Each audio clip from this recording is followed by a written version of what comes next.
Putting aside the cheap shot at the big end of town, putting aside that constant cheap shot at the big end of town, which I find very offensive. Our companies are the ones that have invested and developed this country. We spend millions of dollars on training. My own company spends millions of dollars on a reconciliation action plan. And I come here and take this rubbish from you? What have you ever done? And we have to be careful with our resources. And we are a wasteful nation.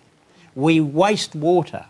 We waste food. 40% of the food we buy, we throw out. 40%.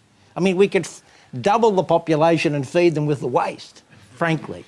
Our houses, our new housing stock is the biggest in the OECD. We have over 80 square metres per house occupant. In the US, it's less than 80, it's about 78. In the UK, it's about 30. I mean, we are a very wasteful people.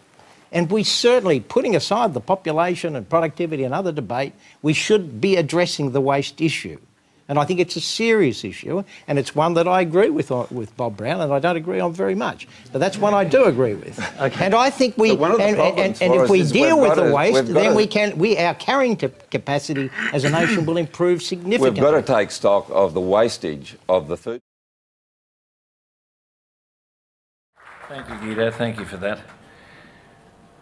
Well, NASA tracking stations, Antarctic research, pipelines, major roads, the defence of the nation, the Sydney and Brisbane airport rail links, power stations, Walsh Bay, managing the juggling act of government and private enterprise, fast cars, footy, music, services to sport and the arts, and most importantly to Tony, his 3 fantastic children and 6 beautiful grandkids. It's all more than enough for several lifetimes, a very boy's own adventure, a very Tony Shepherd adventure. Right now, Tony's trying to compensate with his children and grandchildren for his absentee parenting, but despite his absences, he's enormously proud of all their achievements. Tony's a man whose legacy will endure for decades, perhaps even for centuries.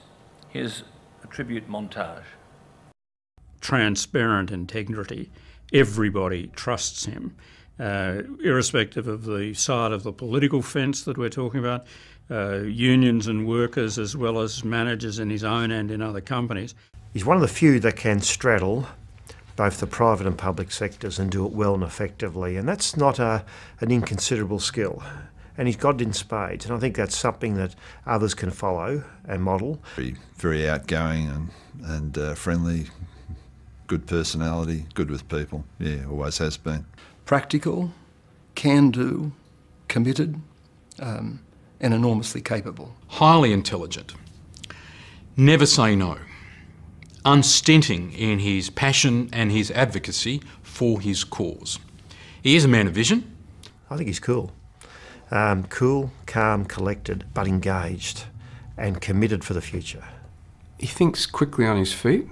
If he's talking to someone, he might change direction mid-sentence because he's very reactive to impulse and to what he's hearing. Not many people can do that. His list of projects is almost mind-boggling. He's been involved in some of the biggest, most complex, technologically challenging projects in Australian history.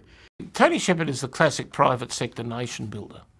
I mean, he's in a straight line from people like Essington Lewis and folk who are not afraid to see national objectives being set by governments and working ways in which the private sector can deliver not just simply a commercial outcome but a patriotic outcome.